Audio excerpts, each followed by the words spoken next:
Faleminderit që jeni gjithë këtu sot, të ndjem shumë e nderuar e gjendur mes profesionista të fushave të ndryshme, por edhe turizmit në këtë rast. Unë jam një food blogger, jo le të themi po full time food blogger, dhe tashmë edhe zyrtarisht me një biznes ÇPK për post OJP-s që kam për 10 vitesh.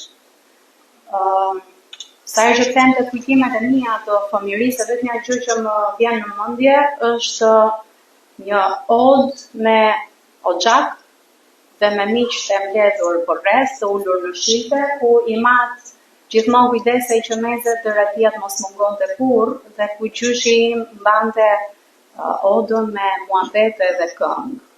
Kjo është ajo tradita jon për cilën unë jam shumë krenare dhe po përpiqem shumë që ta them shpeshherë me zë të lartë. Dhe nëse ne po presim sot turist, duhet ta fillojmë nga tradita dhe nga ajo çfarë ne na bën unike. Përpos investimeve që bëjmë në luks e në akomodim që shumë mirë, por nuk duhet të lëmë më një pjesën e ushqimit, gastronomisë dhe traditës tonë.